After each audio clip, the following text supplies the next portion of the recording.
जब हम परमेश्वर के सामने सच्चा पश्चाताप करते हैं, जब हम परमेश्वर के सामने गिड़गिड़ाते कि परमेश्वर मैंने इतने साल अपने जीवन के खराब कर दिए हैं, बहुत साल खराब कर दिए, मैंने इतने कभी ध्यान दिया कि मैं इतने साल हो गए, जितनी आपकी उम्र है, कि आपने किया क्या परमेश्वर के लिए, कितने लोगों को परमेश्वर का वचन सुनाया, कितनी आत्माएं आपने बचाई है, कितना आपने परमेश्वर में काम किया।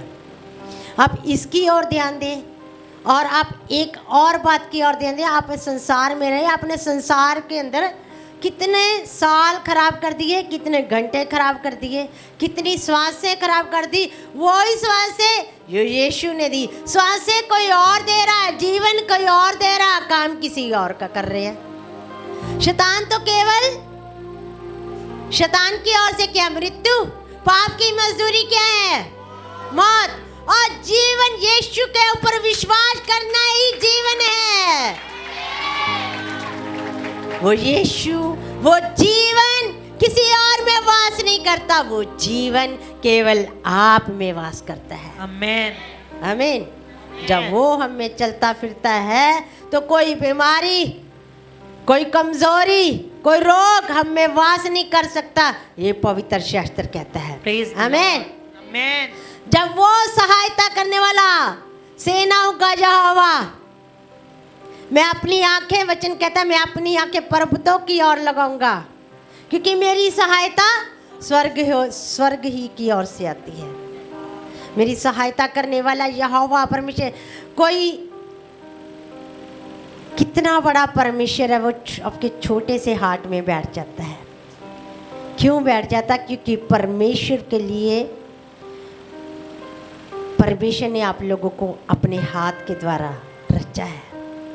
परमेश्वर अपने हाथ के द्वारा रची हुई इमारत में ही रह सकता है, उसी में ही वो पूरा आ सकता है। और वो इमारत कोई और नहीं, वो इमारत ईंटों की नहीं बनी हुई, वो इमारत कोई और नहीं, वो इमारत आप है।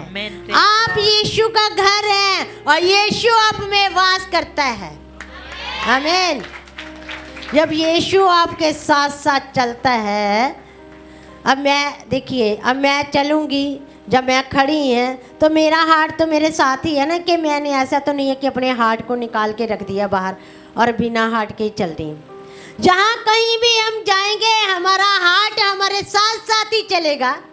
ऐसा ही है, आप हॉस्पिटल में जाते हो, आपके रिश्तेदार के पास जाते हैं, आपका हार्ट आपके साथ ही जाता है कि कहीं छोड़ कर आते हैं, उसको बोलते हैं भी तू घर रह, मैं वहाँ जाकर आता हूँ। ऐसा होता कभी नहीं। आपका हार्ट आपके साथ साथ है और उस हार्ट में यीशु है। जहाँ कहीं भी आप जाते हैं वो आपके साथ साथ साथ साथ चलता है।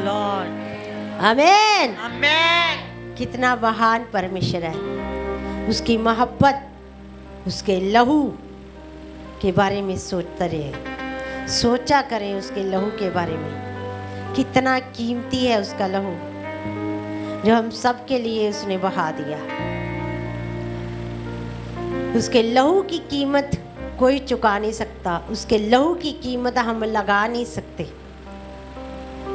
एक ही है, एक ही बात है जिसके द्वारा हम उसके लहू की कीमत को पूरा कर सकते हैं। वो क्या है?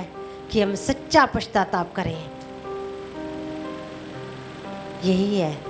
वो क्या है? कि हम सच्चा पश्चाताप करें, अपने पापों से मन फिराएं और यीशु के करीब पहुंचे, पुरानी सृष्टि को छोड़ दे, पुरानी बातों को भूल जाए, नई सृष्टि के अंदर एंटर कर जाए।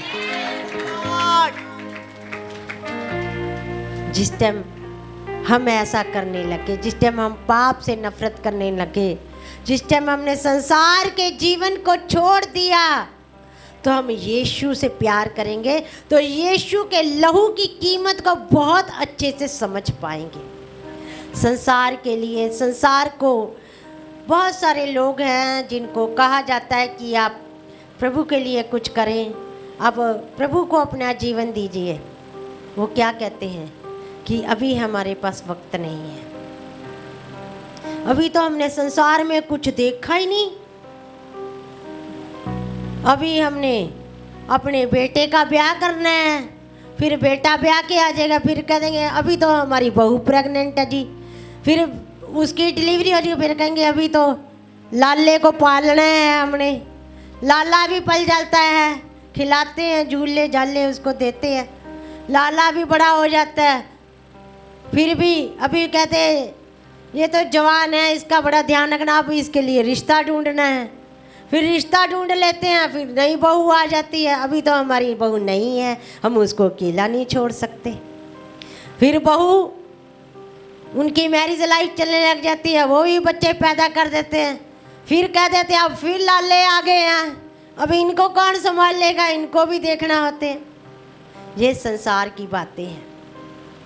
अपने समय को नाश ना करें, सारी बातें को छोड़ दे, कुछ ना कुछ किसी ना किसी तरीके से संसार आपको अपनी ओर खींचेगा, परंतु आप उस लहू की कीमत को क्यों नहीं जानते, आप उस यीशु की कीमत को क्यों नहीं जानते, जो बलिदान यीशु मसीह ने कलवरी क्रूस के ऊपर आप लोगों को बचाने के लिए कर दिया, उसकी कीमत को क्यों नहीं समझ रहे।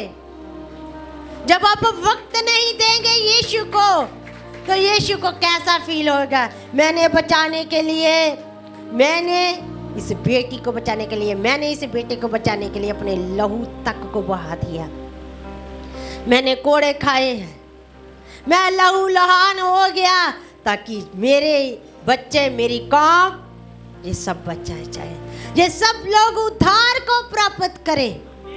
पर दुख होता है यीशु को, यीशु की कलवरी की कथा को हम मूर्खता समझते हैं। मुंह से नहीं कुछ लोग बोलते, पर अपने कामों से तो जाहिर कर देते हैं कि यीशु के लिए हमारे पास वक्त नहीं है। झूठ बोलने जितना मर्जी, संसार को खुश करें, संसार के लिए, पार्टियों में जाने के लिए वक्त है आपके पास, हर बर्थडे मनाने के लिए वक्त है, हर रिश्तेदार आ गया तो घर, चर्च की बजाय घर में रहने के लिए टाइम है। यीशु को खुश करने के लिए वक्त नहीं है, अपनी मासी, अपनी चाची, ताई को खुश करने के लिए वक्त है। यीशु कितना रोता होगा आपकी इन हालातों को देख के, जो समय आप नष्ट कर रहे हैं उनको देख के, आप यारों मित्रों के अंदर, क्लबों के अंदर, वीडियो देखने के अंदर, व्हाट्सएप के अंदर, नेट के अंदर कितना समय खराब कर रहे हैं आप। यीशु आज भी आपके लिए आंसू बहा रहा है, आज भी रो रहा है, आज ये लहू लहान है, उस लहू की ओर देखें, उस लहू की कीमत को जानिए। कितना लहू, उसका लहू बासा नहीं है, फ्रेश लहू आज भी आप लोगों के लिए है, आज भी मुहैया है। उसका लहू ये नहीं सोच रहा कि सिर्फ जिनका रंग गोरा है उनको उद्धार मिलेगा, या जो जितने लोग पढ़े लिखे हैं उनको, या नीची जाति वालों के लिए नहीं, ऊंची जाति वालों के लिए। उसका लहू पूरे जगत के लिए यीशु ने लहू को बहा दिया, ताकि जो कोई उस पर विश्वास करे वो नाश ना होए, परंतु अनंत जीवन को प्राप्त करे। हर एक बात का लेखा देना पड़ेगा। वचन कहता है, सवापदेशक पुस्तक में लिखा है कि हे जवान, अपनी जवानी के समय में अपने सृजनहारे को याद कर। वहाँ नहीं लिखा अपनी जवानी के समय में अपने मैरिज लाइफ में और ज़्यादा आनंद बना, अपने यारों मित्रों को खुश कर, अपनी चाचियाँ, मामियाँ, ताइयों को खुश कर। वहाँ ये नहीं लिखा अपनी जवानी के समय में अपने सृजनहारे को याद कर। और जब हम क्या करते अपनी जवानी के समय में, अपने व्हाट्सएप पर, ज़्यादातर तो लोग क्या करूँ, मोबाइल ही है जो सबसे ज़्यादा पाप में लेके जा रहा है। मोबाइल है, इंस्टाग्राम है। मोबाइल गलत नहीं है, पर जिस टाइम हम गलत यूज़ करते हैं उसको तब गलत है। परमेश्वर को कितना दुख होता है। अपनी जवानी के समय में, अपने बचपन में, आजकल छोटे छोटे बच्चे उतना प्यार तो अपने माँ बाप से नहीं कर, माँ पास होए ना होए बच्चों के पास मोबाइल होना जरूरी है। बच्चे भी रोने लग जाते हैं, मेरे पास मोबाइल हो, मोबाइल हो। अपनी जवानी के समय में अपने सृजनहारे को याद कर। अन्यथा परमेश्वर कहता है कि हर बात का जो कुछ तू करना चाहता है, हमारा परमेश्वर कभी किसी के ऊपर थोपता नहीं है, कोई भी चीज़ थोपता नहीं। हमारी विनोद प्रोचिया मिनिस्ट्री का ये असूल है जो मुझे बेहद पसंद आता है। यहाँ पर कोई भी बात किसी के ऊपर थोपी नहीं जाती। यहाँ पर हम कहते हैं कि स्वयं आपकी अपनी इच्छा है, आपकी इच्छा के ऊपर छोड़ दिया जाता है कि आप क्या करना चाहते हैं, आप कितना परमेश्वर के लिए वर्क करना चाहता है, आप कितना परमेश्वर को देना चाहते हैं। यहाँ कुछ भी प्रॉब्लम, कोई फंक्शन होता तो यहाँ कुछ नहीं बोला जाता कि इतने हजार उसने देने, इसने इतने देने।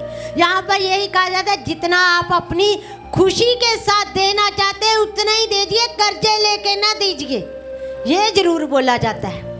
यहाँ पर थोपा नहीं जाता, ये सिस्टम बाइबल से है। परमेश्वर का वचन क्यों कहता है, हे जवान अपनी जवानी के समय में, अपनी जवानी के टाइम में अपने सृजनहारे को याद कर। जो कुछ तू करना चाहता है वो कर, लेकिन याद रख तुम्हें हर बात का हिसाब देना पड़ेगा, तुम्हें हर बात का लेखा देना पड़ेगा।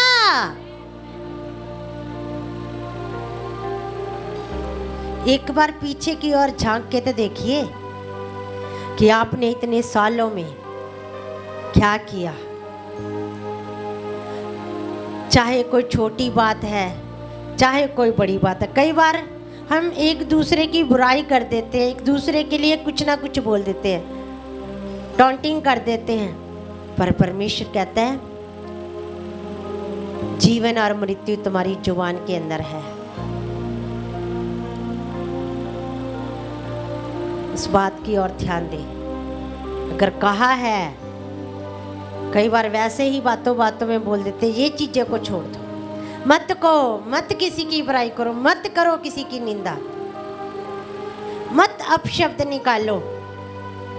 बड़ा बोल आपके मुंह से नहीं निकलना चाहिए। यदि आप कहते मुझे ये भी आता, मुझे वो भी आता, देखा हर किसी को आप पूछते फिरते हैं। बड़ा बोल हमारे मुख से नहीं निकलना चाहिए। बड़ा बोल बोलने वाला केवल एक शैतान ही है। बड़ा बोल मत बोलिए, नम्र रहे, अपनी जुबान को कंट्रोल पे रखिए। वही बात बोले सोच समझ के, नाप तोल के। बोलने से पहले सोचे समझे कि आप क्या कहने के लिए चाह रहे हैं। ऐसा ना हो आप परमेश्वर के सामने दोषी ठहराए जाए। परमेश्वर पूछेगा, ये नहीं है क्योंकि वो न्याय करता भी है। अगर वो तरस खाने वाला परमेश्वर, अनुग्रह करने वाला परमेश्वर है तो वो न्याय करता भी है। वो हर बात का लेखा लेगा। जो काम आपने संसार के अंदर किए, चाहे छोटे किए चाहे बड़े किए, उस छोटे और बड़ों का हर लेखा परमेश्वर आप ही से लेगा। अपने जीवन में सुधार लेके आइए। उस सनातन चट्टान के ऊपर मारे, वो हमेशा संग संग चलती है, वो कभी आपको नहीं छोड़ती, अकेले नहीं है। यीशु सबसे करीब, यीशु आपके हृदय में वास करते हैं।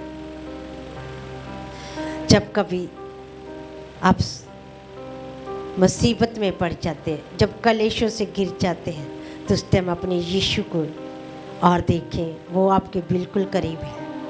उसकी ओर देखें, वो आपकी मदद करने के लिए हर दिन, हर घंटे, हर मिनट, हर सेकंड में तैयार है। और जब परमेश्वर चमत्कार करता है तो सेकंड में ही कर देता है। पलक झपकते ही परमेश्वर के काम दिखने शुरू हो जाते हैं। आमीन। Praise the Lord, praise the Lord.